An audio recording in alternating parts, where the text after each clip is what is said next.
Hi everyone, Kavitha sugar and സ്പൈസിലേക്ക് എല്ലാവർക്കും വീണ്ടും സ്വാഗതം.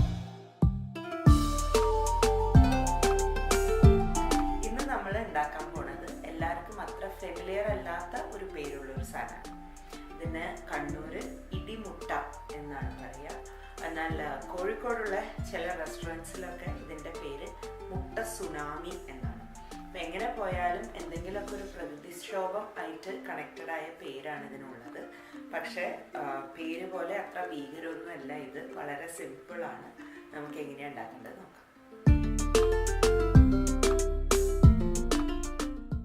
ആദ്യം നമുക്ക് ഒരു ഇഡ്ഡലിത്തട്ടാണ് ആവശ്യം. അതിലേക്ക് കുറച്ച് എണ്ണ ഒഴിച്ചു കൊടുത്ത് എല്ലാ കുഴിയിലേക്കും ആ എണ്ണയൊന്ന് നമുക്ക് തടവി കൊടുക്കാം. എന്നിട്ട് അതിലേക്ക് നമ്മൾക്ക് മുട്ട വളരെ ജെൻറ്റിലായിട്ട് പൊട്ടിച്ചൊഴിക്കണം. നിങ്ങളുടെ കയ്യിലുള്ള ഇഡ്ഡലിത്തട്ടിൻ്റെ കുഴിയുടെ എണ്ണ അനുസരിച്ചിട്ട് എത്രയാണെന്ന് വെച്ചാൽ മുട്ടയും അതിനനുസരിച്ച് മസാലയും ഒക്കെ അഡ്ജസ്റ്റ് ചെയ്യണം കേട്ടോ. ഇത് നമ്മൾ ഒഴിച്ച് റെഡിയാക്കുന്ന ആ സമയത്ത് തന്നെ നമ്മൾ ഒരു ഇഡ്ഡലിത്തട്ടിൽ വെള്ളം വെച്ചിട്ടുണ്ടാവണം. അപ്പോൾ നമുക്ക് ഇത് ഒഴിച്ചു കഴിഞ്ഞാൽ ഉടനെ അതിലേക്ക് എടുത്ത് വെക്കാം. ഇതിൽ വേണമെന്നുണ്ടെങ്കിൽ നിങ്ങൾക്ക് ഒരു തരി ഉപ്പ് ഇടാം കേട്ടോ. ഈ മുട്ടയുടെ അതിൻ്റെ അകത്തേക്ക് കുറച്ച് ഉപ്പോ കുരുമുളകോ വേണമെങ്കിൽ നിങ്ങൾക്ക് ഇടാം. ഇവിടെ വെള്ളം തിളച്ചിട്ടുണ്ട്. ഞാനിത് വളരെ കെയർഫുള്ളായിട്ട് അതിലേക്ക് വെക്കുകയാണ്. കാരണം അതിലൊരു തുള്ളിയൊക്കെ മറഞ്ഞു പോയാൽ പിന്നെ അതപ്പം അതിലിരുന്ന് വെന്തു പതച്ചു അങ്ങനെ പ്രശ്നങ്ങളുണ്ടാവും. എന്നിട്ട് നമുക്കിത് മൂടി വയ്ക്കാം. എന്നിട്ട് ഒരു 10 മിനിറ്റ് ഒരു മീഡിയം ഫ്ലെയിമിൽ നമുക്ക് ഇത് വേവിച്ചെടുക്കണം. അങ്ങനെ 10 മിനിറ്റ് കഴിഞ്ഞ് നമ്മുടെ മുട്ട റെഡി ആയിട്ടുണ്ട്, കറക്റ്റായിട്ട് വെന്തിട്ടുണ്ട്. അപ്പോൾ ഇത് നമുക്ക് മാറ്റി വയ്ക്കാം. ഇതൊന്ന് തണിഞ്ഞതിന് ശേഷം വേണം അടർത്തി എടുക്കാനായിട്ട്. അങ്ങനെ 10 മിനിറ്റ് കഴിഞ്ഞു. മുട്ട നല്ല കറക്റ്റായിട്ടുണ്ട്, തണിഞ്ഞിട്ടുണ്ട്. ഞാൻ ഒരു സ്പൂൺ ഉപയോഗിച്ചിട്ട് അതിനെ ഇതുപോലെ ഇങ്ങനെ അതിൽ നിന്ന് സ്കൂപ്പ് ചെയ്ത് എടുക്കുകയാണ്. നമ്മൾ എണ്ണ തടവിയ കാരണം ഒരു ബുദ്ധിമുട്ടും ഇല്ലാണ്ട് അത് പുറത്തേക്ക് എടുക്കാൻ പറ്റും കേട്ടോ. ഈ ഇഡ്ഡലിത്തട്ടിൽ ഉണ്ടാക്കണ കാരണമായിരിക്കും തോന്നുന്നു ഇതിന് ഇടിമുട്ട എന്ന് പേര് വന്നത്. അല്ലാണ്ട് നമ്മുടെ പഞ്ച് എന്നുള്ള ഇടിയോ തണ്ടർ എന്നുള്ള ഇടിയൊന്നും ആവില്ല. പക്ഷെ ഇടി എന്ന് കരുതിയിട്ടാവും ഇതിനിപ്പോൾ പുതിയ പേരും മുട്ട സുനാമി എന്ന് വന്നത്. ഏതായാലും നമ്മുടെ എല്ലാ മുട്ടകളും ഇവിടെ റെഡിയാണ്. ഇനി ഇതിലേക്ക് മിക്സ് ചെയ്യാനുള്ള മസാലകൾ ഉണ്ടാക്കാം. അതിനായിട്ട് ഞാനിവിടെ 2 വെള്ളുള്ളിയും ഒരു ചെറിയ കഷ്ണം ഇഞ്ചിയാണ് എടുത്തിരിക്കുന്നത്. അതിപ്പോൾ ഒരു ടീസ്പൂൺ വീതം എന്നുള്ള കണക്കിലായിരിക്കണം നിങ്ങൾ എടുക്കേണ്ടത് കേട്ടോ. ഇത് വലിയ തടിയൻ വെള്ളുള്ളി ആയ കാരണമാണ് 2 എണ്ണം മാത്രം എടുത്തത്. അതിന് ശേഷം വേറൊരു പാത്രത്തിലേക്ക് ഞാനിവിടെ ഒരു ടീസ്പൂൺ കാശ്മീരി ചില്ലി പൗഡറാണ് എടുത്തിരിക്കുന്നത്.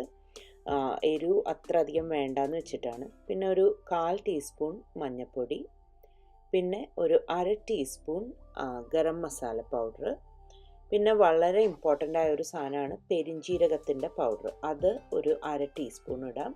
അത് നല്ലൊരു ഫ്ലേവറാണ് ഇതിന്. അപ്പം അത് നിങ്ങൾ സ്കിപ്പ് ചെയ്യാൻ പാടില്ല കേട്ടോ.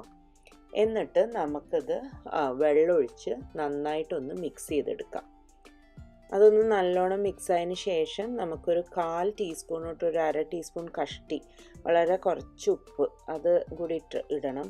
ഉപ്പ് ഇതിൽ പെട്ടെന്ന് കൂടിപ്പോവും, കാരണം പ്രത്യേകിച്ച് വേറെ സാധനങ്ങളൊന്നും ഇല്ലാത്തതല്ലേ. അപ്പോൾ അത് കാരണം വളരെ സൂക്ഷിച്ച് വേണം ഇടാനായിട്ട്. പിന്നെ മുട്ടയിൽ ഓൾറെഡി നിങ്ങൾ നേരത്തെ ഉപ്പ് ഇട്ടുണ്ടായിരുന്നു എന്നുണ്ടെങ്കിൽ അതും ഒന്ന് ശ്രദ്ധിച്ചിട്ട് വേണം പിന്നെ മസാലയിൽ ഉപ്പ് ആഡ് ചെയ്യാനായിട്ട് കേട്ടോ. ഇനി നമുക്കൊരു പാത്രം അടുപ്പത്ത് വെച്ച് അതിലേക്ക് ഞാൻ കുറച്ച് വെളിച്ചെണ്ണയാണ് ആഡ് ചെയ്യുന്നത്.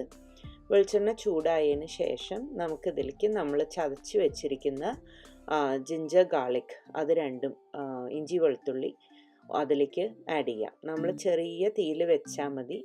എന്നിട്ട് ഇതൊന്ന് വാടിക്കിട്ട് വേണ്ട, അതിൻ്റെ മണമൊന്ന് പോകേണ്ട കാര്യമുള്ളൂ.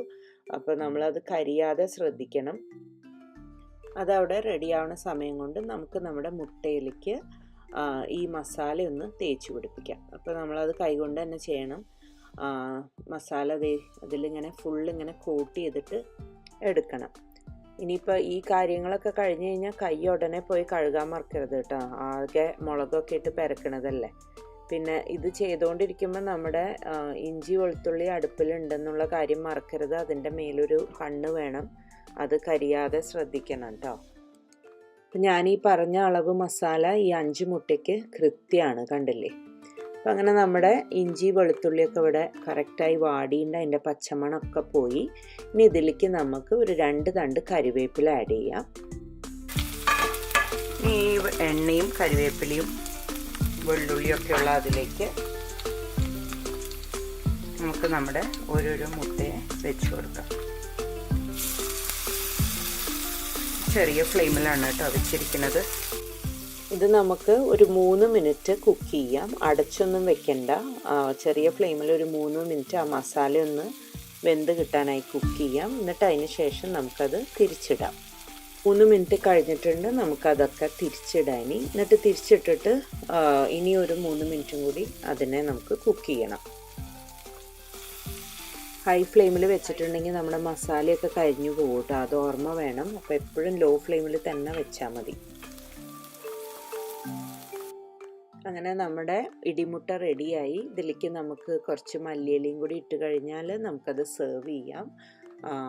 അപ്പം ഞാനിതൊരു പ്ലേറ്റിലേക്ക് മാറ്റുകയാണ്. കുട്ടികൾക്കൊക്കെ കൊടുക്കേണ്ടതെന്നുണ്ടെങ്കിൽ കുറച്ച് എരിവ് കുറച്ചിട്ട് ഉണ്ടാക്കിക്കോളൂ കേട്ടോ. എന്തായാലും ഈ ഡിഫറെൻ്റ് ആയ റെസിപ്പി എല്ലാവരും ട്രൈ ചെയ്ത് നോക്കൂ. ഇഷ്ടമാവാതിരിക്കില്ല. എന്നിട്ട് അഭിപ്രായങ്ങളൊക്കെ അറിയിക്കൂ. Thank you for watching my video. അടുത്ത വീഡിയോയിലൂടെ വീണ്ടും കാണുന്നവരെ ടേക്ക് കെയർ. ബൈ.